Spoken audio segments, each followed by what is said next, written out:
Welcome to season 13 of the Parenting Aces podcast, a proud member of the Tennis Channel Podcast Network. I'm your host, Lisa Stone, and this week we are talking college admissions.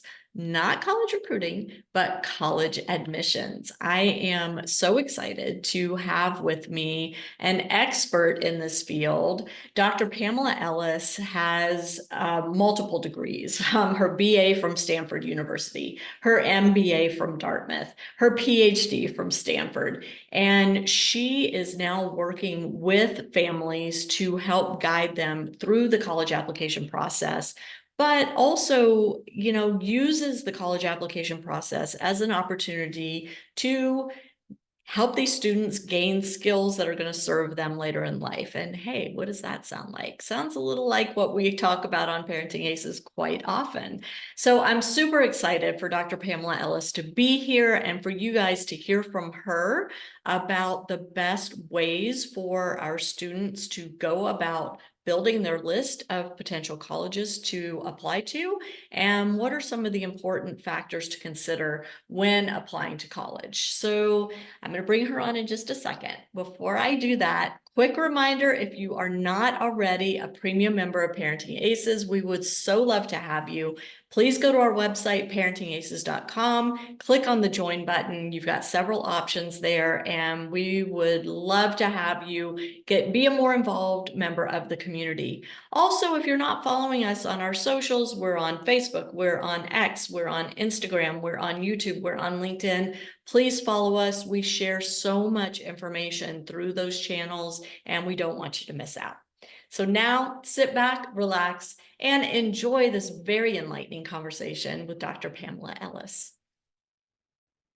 Pamela Ellis, thank you so much for joining us this week. I am super excited to pick your brain about the college admissions process and what oh my goodness, I'm like tongue-tied. Compass College Advisory can offer to our Parenting Aces community. And welcome to the podcast.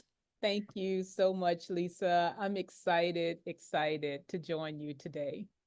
I want to just start out by asking you what enticed you or drew you to this field of college admissions and working with students and their families to help them kind of find their way to, I won't say the perfect college, because I think there are lots of perfect colleges for kids, but to help them narrow their choices and make good decisions. Yeah. I would say I really came to this work when I became a mom, because when I became a mom, I just became obsessed with schooling and trying to figure out how to help my kids navigate through K-12.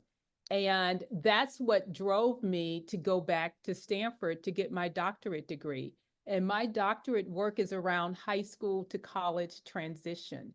And so I was doing work as an education researcher after finishing my doctorate, and still working very hands-on with my children.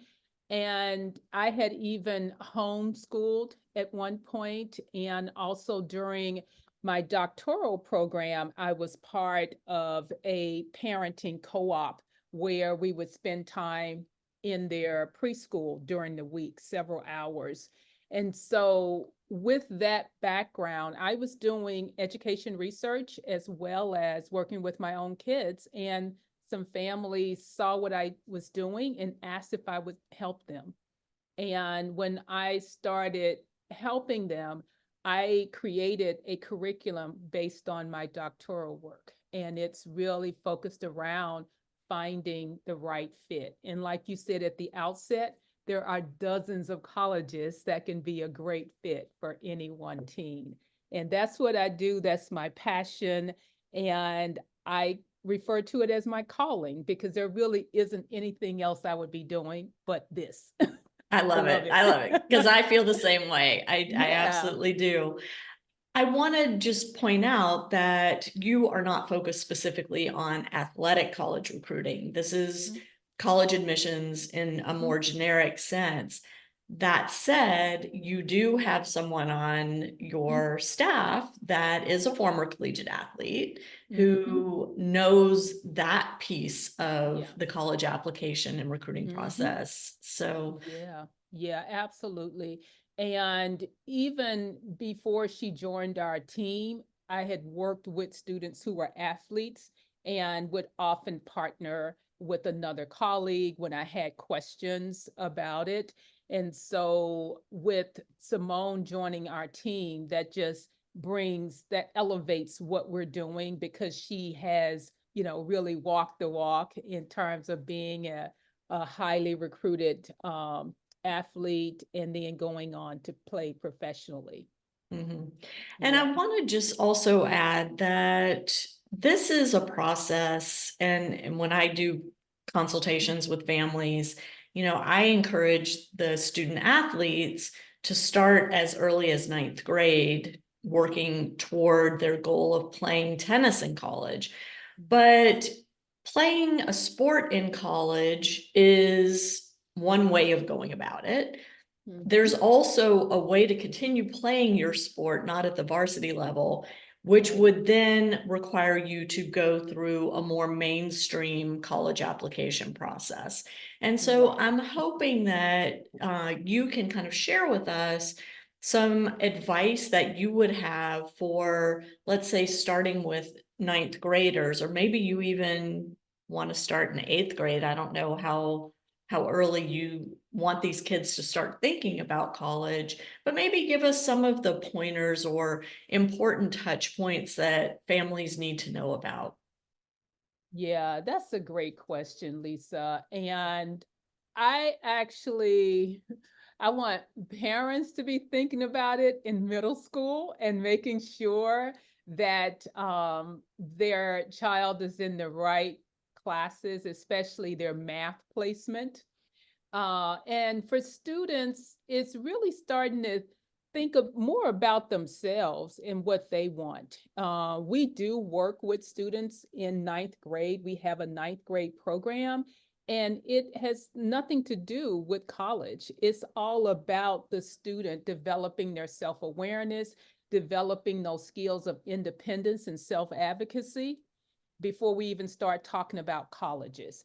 And when students start with us later, perhaps in junior year, we still start with them because that's how we start with looking at colleges. We don't start with the colleges first. We start with that student, understanding who they are, their family, and we do a personality assessment to really create an organic list. And that's when we start talking about colleges, but not too soon because I think that there's already so much stress in this process.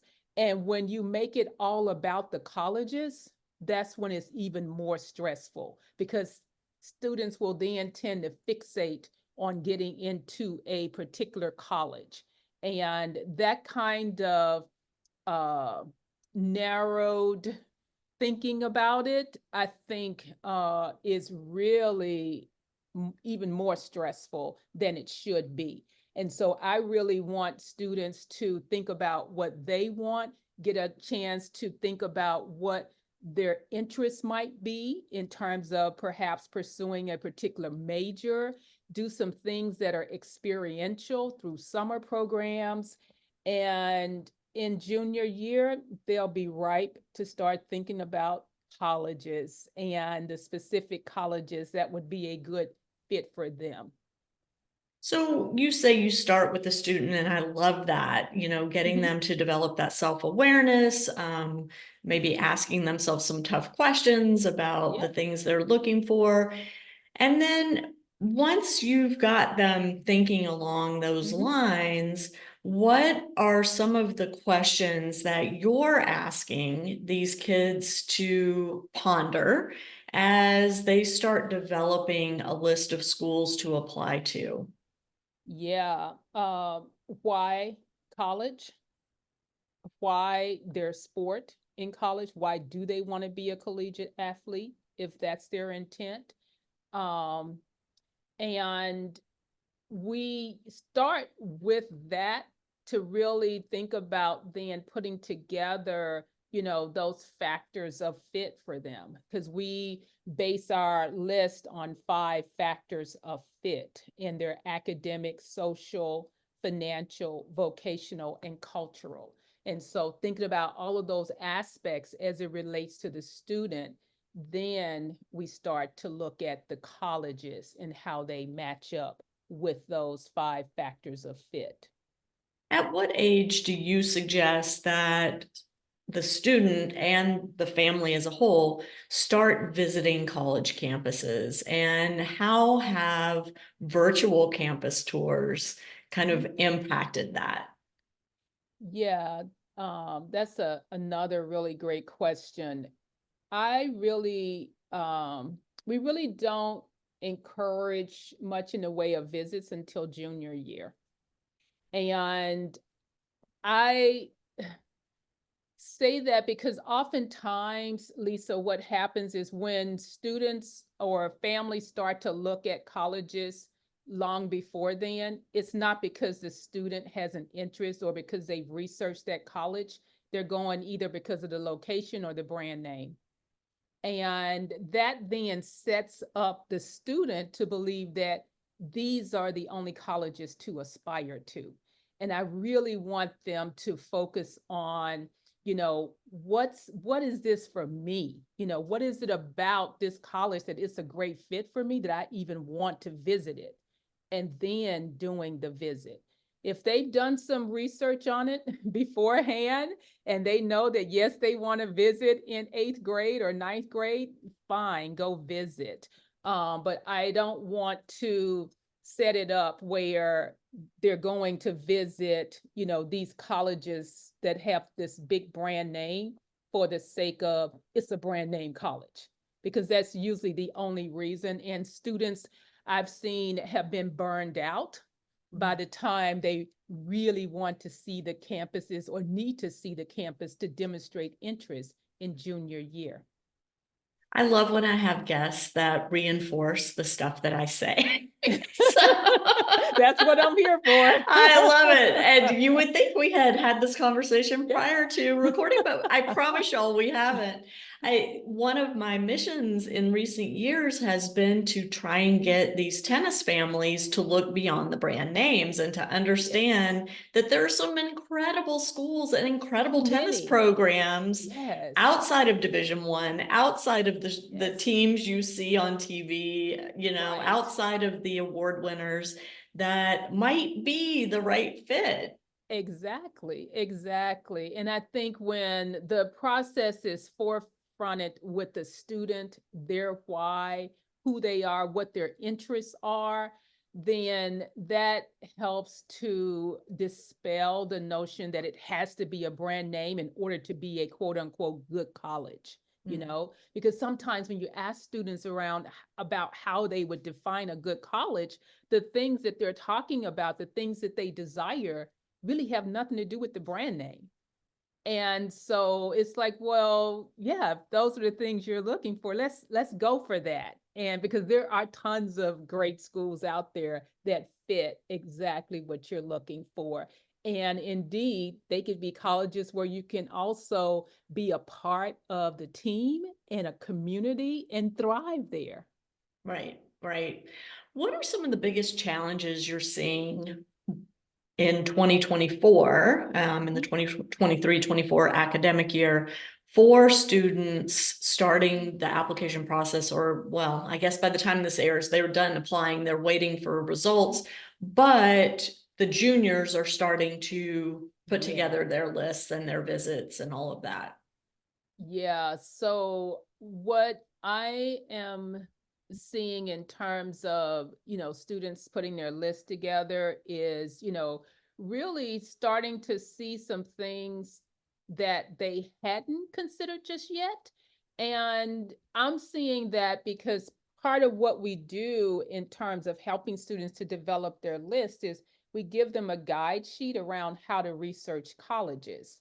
And when they're researching the colleges, it really starts to develop in them this sense of what they want and what they don't want. in a college. And that kind of self-awareness, that kind of maturity is really important to their, whole admissions process.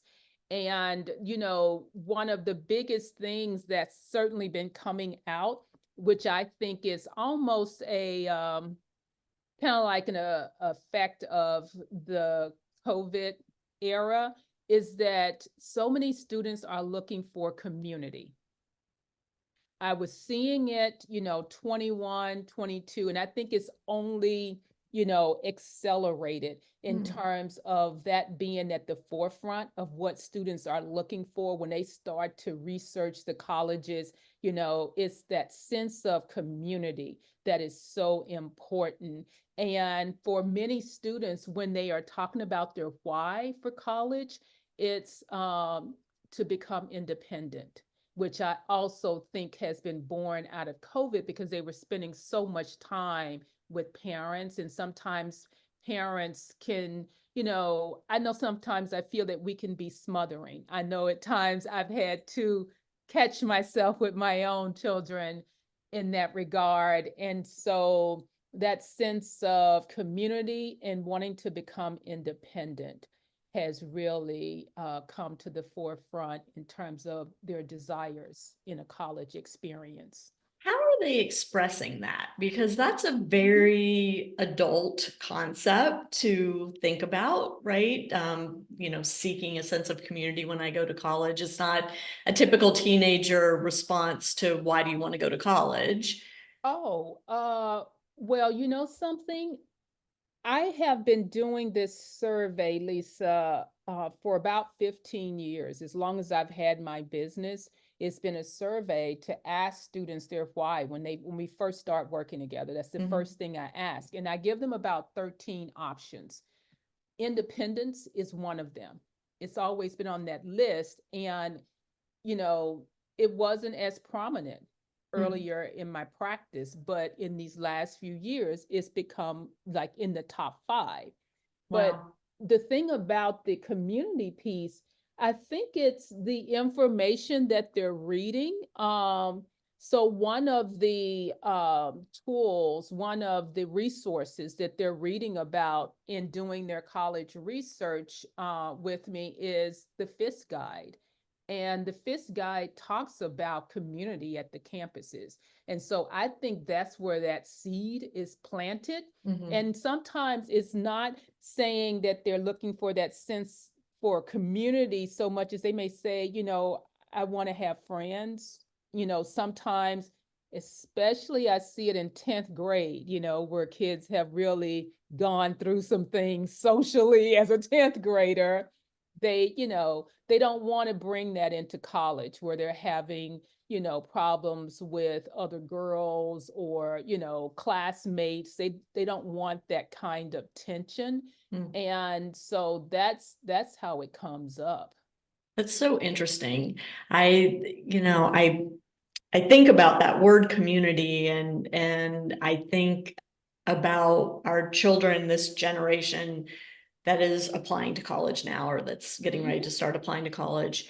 They have grown up in the era of social media. They've not known a life without social media. Social media is all about, quote, community. However, it's virtual, it's not real life. And like you said, coming out of COVID, where kids were separated from their peers, they were separated from teammates, from coaches, from teachers, that they're now so hungry for that face-to-face, in-person connection and building this network of family, so to speak, around them that is going to carry them in that transition into adulthood. I find that so fascinating. And I think especially for tennis players, because I don't know how familiar you are with tennis, but tennis is an individual sport. And kids that go through junior tennis are oftentimes it's the kid and the coach or the kid and a parent. It's not a team per se until they get to college. Right. So yeah, very interesting to think about that. And gaining that self-awareness. Mhm. And I think opening the door to having these conversations between the Mhm. parents and the children is also super important. Can It is. you talk a little bit about, Pamela, the role of the parent in Mhm. the college application process versus the role of the student in the process? Yeah, yeah, that's great. So the student owns the process. The parent I is love you so much. I can't even tell you. Okay, keep going. the parent trusts the process and supports them with it. And so that's how I see those roles. And I choose my words carefully with that because so many times I see parents doing the process for their students. And that's where I really want to caution them not to do that because it actually works against them, works against the students, and can hurt their chances not only of admissions, but with scholarships as well. And so why would you want to do that? Yeah. And not only hurts the student's chances with admissions, but also can hurt the parent-child relationship. It absolutely can. And that's something you don't want to have happen either. I was talking with a dad, Lisa, of a senior some months ago, a couple of months ago, and he was, he and his spouse were already at odds because of where their child was applying. And, I just told him, I was just like, something, it's really not worth it for you to insist that they apply to this college. I mean, you don't want to end senior year like that because your relationship with them is so much more important. And I haven't spoken to him since then. He's still a client. He didn't like you saying that so much, I guess. I don't know. We were on the phone and I mean, I knew, how he was feeling, and I just wanted to convey to him that, the relationship is so much more important than being quote unquote right Yeah. about saying, you should apply to this college, Yeah. because at the end of the day, if the student does get admitted and go and they're resentful, what good is that? Right. You want them to be at a place where they're going to thrive, and they need to have some buy-in to that decision. For sure, for sure. You mentioned scholarships a second ago, so Mhm. I want to kind of go down that path a minute. The Mhm. financial side of college, which is Mhm. only getting more and more expensive, Mhm. and the scholarships are there, but trying to identify which scholarships might be applicable and which are worth the time to apply to is a big challenge. For tennis players, again, on the boys' side, if they're looking at a Division I school, there are only 4.5 scholarships available in men's tennis. There are Mhm. 8 on the women's side. So for the girls, it's a little bit easier to get the financial help if they're going Division I. But for the boys, it is, oh my gosh, such a challenge. And Mhm. oftentimes families find themselves in a situation where they are having to supplement the athletic money that's maybe offered. Or again, if they're going Division III where there is no athletic money, then you've got to get creative in financing this college thing. Yeah. Um, Here's the thing. With our families over the years, the average scholarship has been 75,000. Wow. And the way that we've been able to do that consistently is focusing on the fit, because the colleges do have support for students, and that's one of those 5 factors of fit. And when it's a good fit, they may not call it an athletic scholarship, but they do have monies for students to come. Mhm. And we have intentionally focused on that because so many of the families that we work with don't qualify for need-based monies. Right. And so, with that being said, when you're focused on the list and it's a right fit, and students, have, that strong application portfolio to support, admissions as well, then that's where they have the best chance of getting scholarships. And so that's where we invest our time.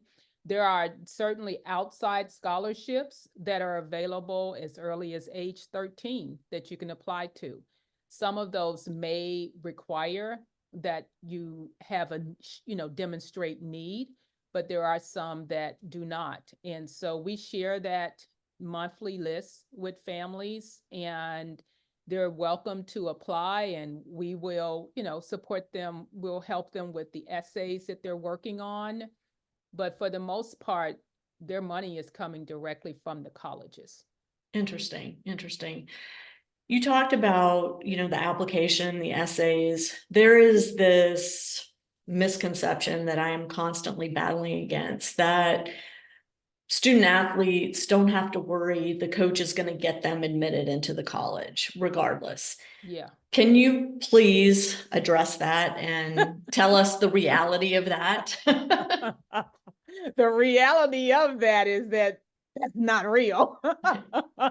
Yeah, and sometimes students do want to fall back on that, and I've certainly heard it even before families start working with us. In our initial conversations, they're just like, well, we decided, we're not going to work with you because, our son is, his coach is going to help him. And I'm just like, okay, see you at graduation. Yeah. But that's just a myth, and something that I really want to disabuse families of believing, because what it does too is I think that it absolves the student of owning that process and really doing those things that are going to support them with having a strong application to begin with. And so it's definitely a myth, because I haven't seen that to be the case. And it's, really um, disappointing to see when there's that over reliance on a coach.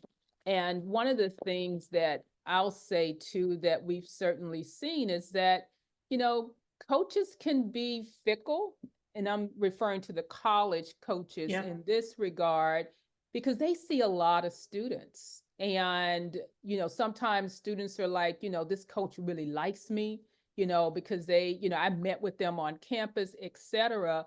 At the end of the day, if they need a left-handed pitcher and you're not, they're going to go with that. Yeah. And yeah.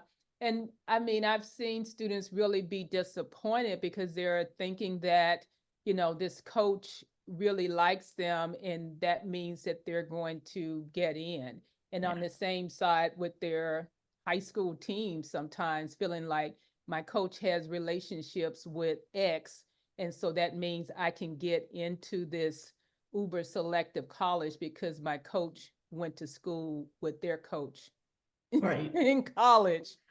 Yeah, and I've shared this before. When my son was going through his college recruiting, he was, given an offer to play at a school that was academically very strong, and my son's grades were not strong, and he had to apply to the school and was on pins and needles until he got that acceptance letter. It was not a guarantee that he was going to get in, even though the Right. coach had made him an offer to come play there. Yeah. He still had to get through the admissions department. And Yes, they do. They yeah, do. And this comes up every year when we're talking about courses for students to take. And I'm just like, I've seen a lot of transcripts and have a pretty good idea of what's competitive.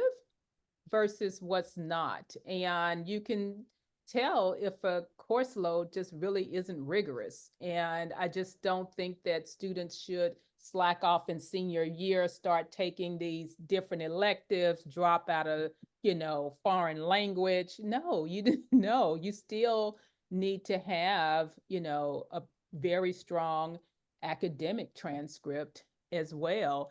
And that, brings me to test scores, because sometimes students feel like, because I'm an athlete, I don't need to worry about a test score since they're quote unquote test optional.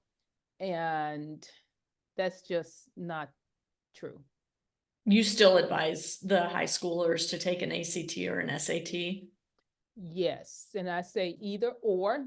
And the thing about it is, if their score isn't as competitive, they know that, don't send it in. But to get into senior year, you haven't taken it, you don't know where you stand, and you're worried that someone may ask, it's just, I think it's too much stress.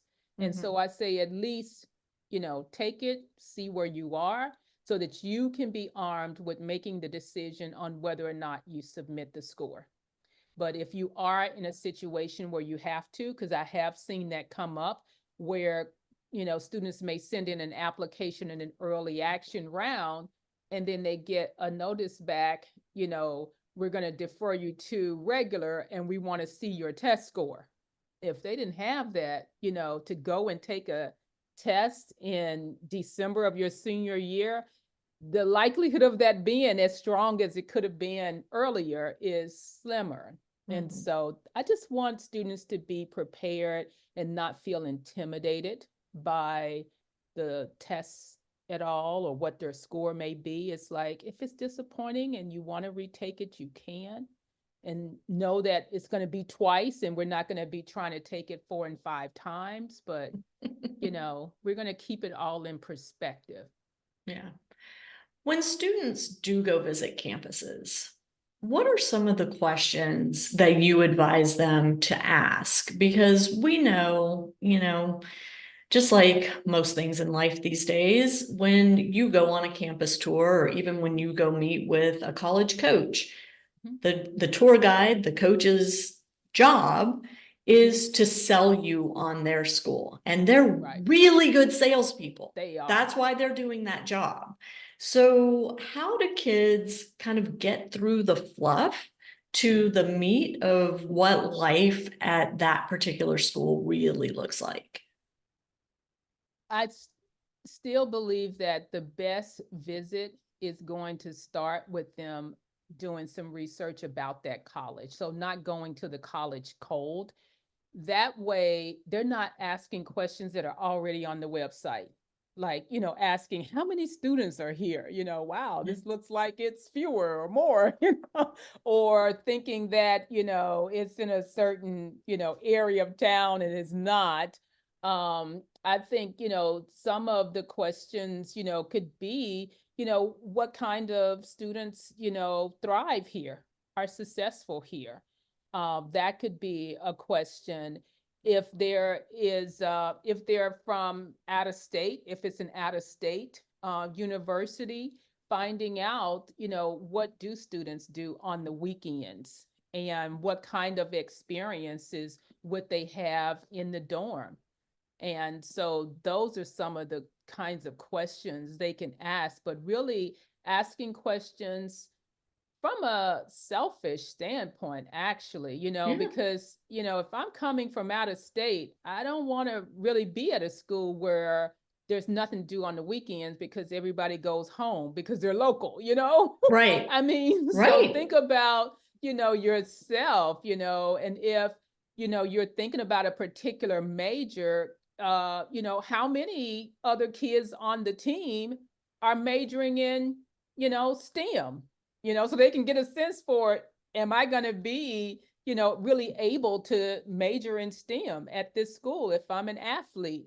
Finding out realistically about the hours, what's a day in the life of a student athlete, what are the relationships with faculty members like?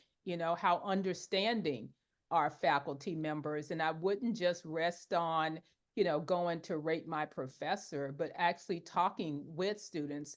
And to your point of, the student tour guide and the coach being, really good at selling you on that university, I always recommend that students talk to a random student, someone that is not a tour guide that you may see in the dining hall, and just ask them about what their experience was like, and how did they make friends freshman year. And that'll tell you more than anything on the website or anything in the curriculum guide could ever tell you. A I love random that. student. Yeah, and that's one of the things I recommend as well for these tennis players is you've got to talk to kids currently on the team and kids that recently have graduated from the team. Yeah. That's where you get the real scoop. Yes, you really do. You Yeah. really do. Yeah. So what are some other pointers that you have for student athletes in high school that want to play their sport in college, on like the timing of reaching out to coaches and the timing? Obviously, the colleges open their applications in either August or September, typically, right? And the deadlines are typically in late December, and then you start finding out after the first of the year, depending on under what Yeah.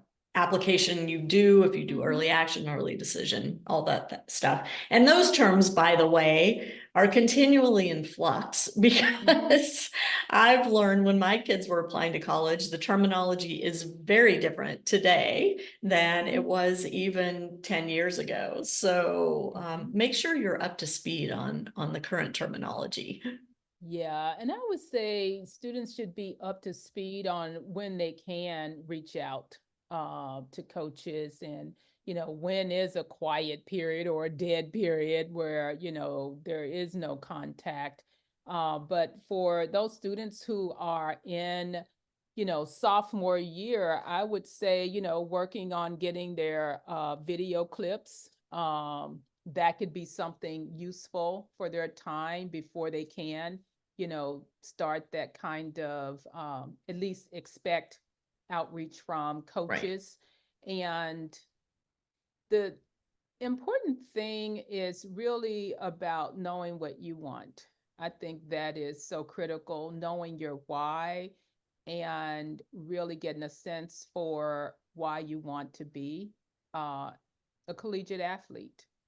And so sometimes, that may take a little bit of time to do, but I don't want to shortchange it in any way because I think it is important for students to do.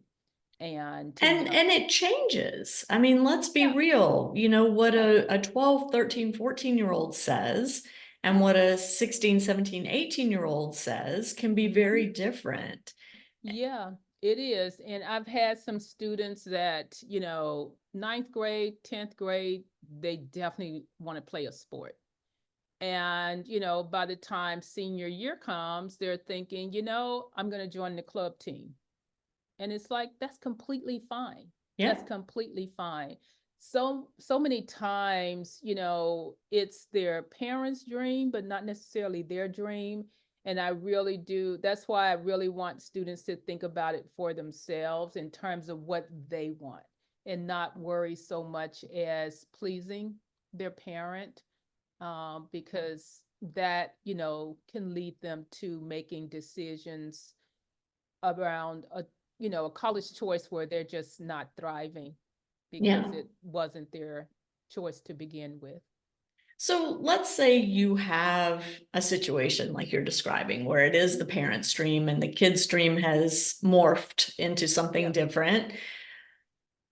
If you're the parent, what can you do? What can you look for? What can you ask of your child to make sure that you're not pushing your agenda on them?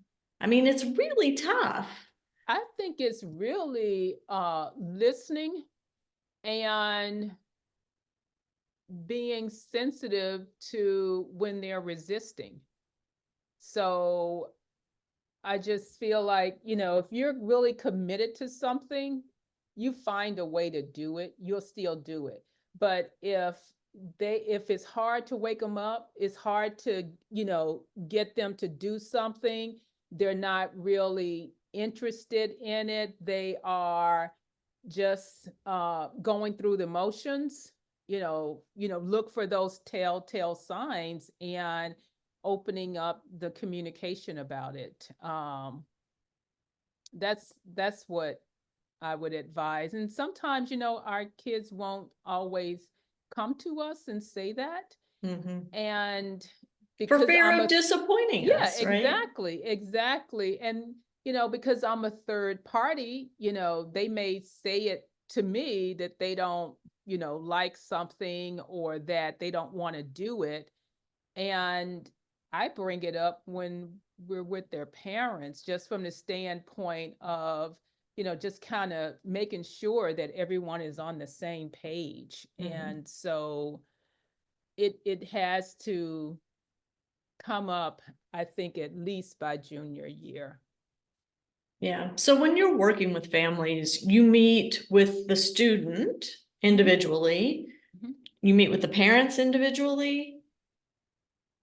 Yes, I do meet with parents individually on occasion, but it's usually going to be a combination of individual student meetings and family meetings. Okay. And parents can always reach out and set up a time with me if they have something they want to talk about. Um, but generally, it's going to be student individual meetings and family meetings. Mm-hmm. And so when the child starts the application process, because we talked about the fact Mhm. that you want them to start thinking about their why and what they're looking for out of this college experience, and then you start building this list of schools. Mhm. Now it's time to apply. Is there a magic number of schools that kids should apply to kind of make sure they have some place that they want to attend? Yeah, I would say um, what we're working towards in terms of a list is having around a dozen. And I usually say like 12 to 15 colleges that are a good fit for them. Mm, Now, they may end up applying to 5 of those, just depending on the timing of when they apply and when they hear back. okay. And so that list is, of course, prioritized. And if they have, 9 colleges, I want 3 of them to be selective, 3 of them that are mid-range selectivity, and 3 of them may have better than a 50% chance. And so that's kind of how, we look at the list, because I don't want it to be 9 colleges that all have less than a 5% chance of admission. Yeah. And that's sometimes what students want to do, because they feel like the more of them I apply to, the higher my chances will be. But I'm thinking those numbers don't work right. I don't think it works that way. I haven't Yeah. seen it work that way. No. Because some of my international students, that's their approach to it, and they'll usually have 25 colleges, and 20 of them are highly selective. And I get that, but I haven't seen it where they get into more because of that. Sometimes they don't get into any of those 20. Right. Right. I So mean, it's so tough now. And, I every year I hear about, the kid with the perfect GPA and, this community service, and they play that instrument and they participate in this other sport and they've started a company and, they've done all these things and they don't get into any of their top choice schools because it is so highly selective now. it Being is. an athlete definitely helps, but again, it's no guarantee. Right. Right. It isn't. And I really do not believe in this whole notion of being quote unquote well-rounded, where you're doing a little bit of everything. I think it burns the student out and it burns the parents out as well. And I'm Yes. not a fan of that at all. What I share with students is to think about what it is they like doing and focus on that, And when we look at when they, like some of my athletes, when they're putting together their resume and they're calculating how many hours they spend in their sport, I'm thinking if you're spending, 600 hours a year, when do you have time to do all of these other things? You don't. And don't worry about it. Because if you want to do something else, if you want to have a job, that's fine. Do that. But don't try to worry about doing community service, also doing X, doing Y. No, it just too much. And you need to think about what you want, what's gonna support your success, to be able to be a scholar and to be an athlete without trying to do it all. Yeah, love that. Love that. We're coming to the end of our hour. My voice is like telling me we're coming to the end of our hour. So I want to just give you a chance to share with our audience how they can reach you, how they can find out more about Compass. And maybe I don't like to ask about cost, but maybe a range so that parents can kind of get a gist of what they're looking at. Yeah, that's kind of hard to say too, to put out a number. It's okay. You don't have to. We'll take that off the table. But one of the things I will say is that, the way to think about it is an investment. And I'm not going to shy away from that term in any way. And the difference between an investment and a cost is that there's a return on it. And there's value in what we bring in terms of our knowledge about the colleges, having a process, a framework that's proven over the years. 95% of our students have been admitted to their top choice colleges, and the average scholarship is $75,000. And so that's what they're investing in, is that proven framework. And we have individual and group programs, and that those are opportunities where students can get that support. And I would say too, Lisa, probably the biggest difference too in terms of families doing it on their own and working with us is that when parents are doing this on their own, they're spending over 300 hours of their time doing this. And so either way, they're going to be paying for it. And they have the experience of 1, 2, maybe if they work with both of their kids, where we've worked with thousands of students and, have seen, I personally have visited over 500 colleges. And so it's a difference, from that regard. And we're partnering with them for the success of their teen. And they're close to their children for sure, but kids just are going to hear things differently from a third party than they will from their parent. So, that's what I'd say, about, the why in terms of investing in our services. And families can reach us at compasscollegeadvisory.com. And that's all the information is there, and they can see our proven framework and learn more about our services there. And we'd love the opportunity to speak with them about how we can support their success. I love that. And you said you do group work as well. And I know that, you offer your services to schools. Have you ever worked with like a tennis academy or, a coach that has multiple students to come in and help them? We have with other sports, but not with tennis. And that's a great idea. I'd love that. I'd love that. Something, I used to play tennis in college, in high school, not college. They wouldn't have taken me in college, but in high school I did play. And so So yeah, that would be awesome. But no, I haven't yet. So I'm Okay. looking forward to the opportunity for that. So I'm going to just put it out to the tennis coaches that might be tuning into this. If you have a group of students that are in the college application years and would like to offer a service as a benefit to the families that work with you, please consider reaching out to Dr. Pamela Ellis and Compass College Yes. Advisory to bring her in or bring one of her other staff members in to help guide these kids through the process. Because Yeah. as you said, the coaches know stuff.